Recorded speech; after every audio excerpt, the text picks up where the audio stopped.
This story is as big as it gets. It's really the longest journey a human being can take. It's a journey to the outer reaches of the universe. And here's the question.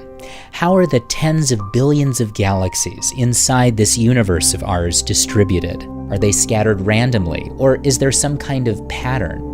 Margaret Geller began her quest to map the universe in the 1970s. We were limited to using a very small telescope, and it was a slow process, 25 minutes a galaxy. 25 minutes to determine each galaxy's 3D position.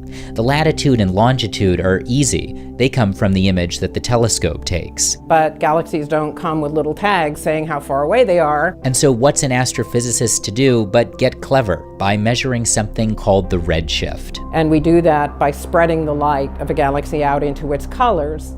Then we can see features that tell us how rapidly it appears to move away from us. The faster a galaxy's moving away, the more we see its light getting stretched towards longer wavelengths, and the larger the redshift. That's proportional to the distance, so that's how we know how far away a galaxy is. Now, Geller couldn't survey the entire sky. It's the classic too much universe, too little time problem. Let's suppose you were going to see the Earth for the first time, and you wanted to know, does it have continents and oceans?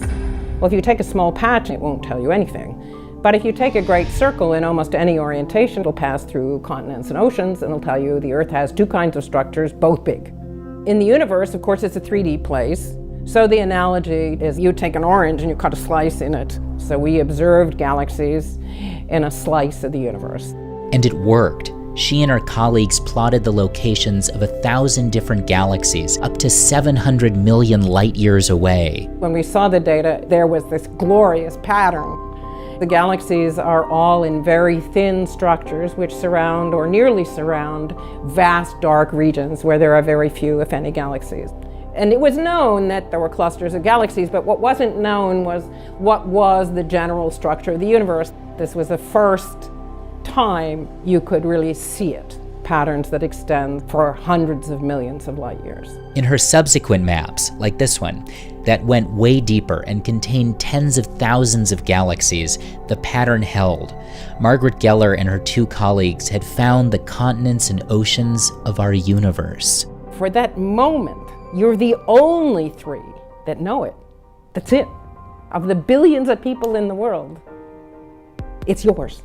And so for that moment, you own the universe.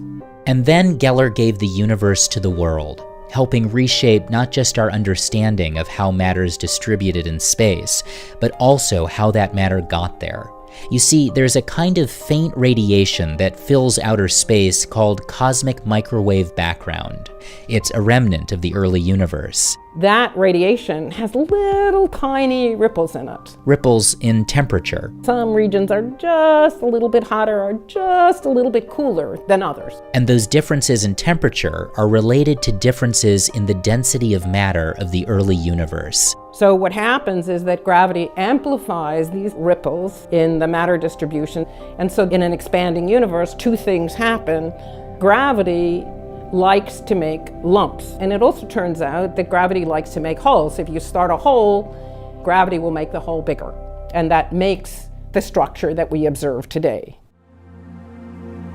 On cosmic scales, it's all about gravity. But on human-sized scales, for Margaret Geller, it's about something else. The journeys that we take in science are journeys of the imagination.